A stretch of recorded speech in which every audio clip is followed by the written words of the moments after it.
Le nouveau programme de langue vivante fait la part belle à la créativité. Les élèves doivent acquérir à l'oral et à l'écrit des compétences leur permettant non seulement de comprendre, d'exprimer et d'interagir, mais aussi de créer.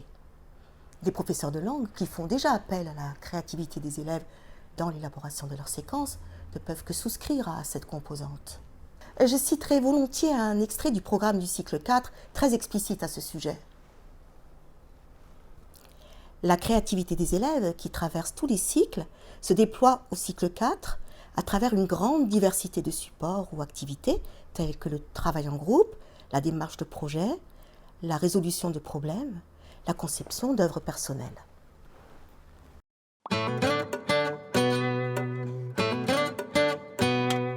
La créativité est un élément essentiel de la méthode Reporteros.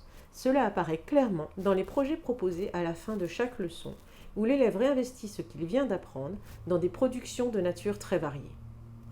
Par exemple, dans l'unité 4, l'élève doit imaginer la matinée d'un animal, d'un super-héros ou d'une célébrité.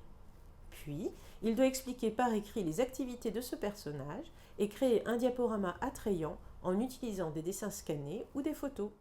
La créativité de l'élève se trouve valorisée puisque ce critère figure dans les grilles d'auto-évaluation et de co-évaluation que nous proposons pour évaluer les projets dans le cahier d'activité.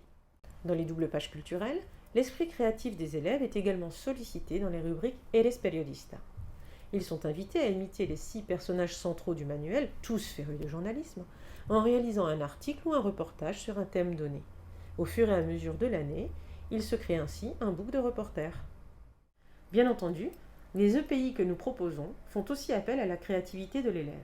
Il pourra s'agir d'inventer les paroles d'une chanson en espagnol et de lui associer une chorégraphie en EPS, ou bien encore de fabriquer un arbre à palabres avec les professeurs de français. Les jeux qui apparaissent dans les pages de détente du manuel et à la fin des pages de leçons sont aussi une façon de stimuler, de façon ludique cette fois, la créativité des élèves. Ces derniers sont en effet amenés à faire du mime, à dessiner, à utiliser des accessoires comme le ballon, à inventer des situations ou encore à imaginer les réponses de leurs camarades. Dans les Porteros, les élèves sont également créatifs dans l'apprentissage de la langue. Nous leur proposons en effet des cartes mentales pour faciliter la mémorisation des contenus linguistiques de chaque unité. Et nous les invitons ensuite à créer leur propre carte mentale afin de trouver la meilleure manière pour eux de retenir les structures et les mots nouveaux. Enfin, nous proposons aux élèves toutes les 2 unités un atelier théâtre. Après avoir choisi un rôle, ils apprennent leurs répliques en travaillant prononciation, intonation et gestuelle. Puis, ils laissent libre cours à leur talent d'artiste en interprétant la scène.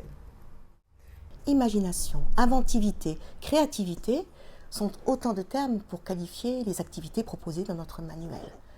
Nous avons eu à cœur de stimuler l'esprit créatif des élèves, de les pousser à s'exprimer de façon originale et personnelle pour qu'apprendre soit pour eux un réel plaisir.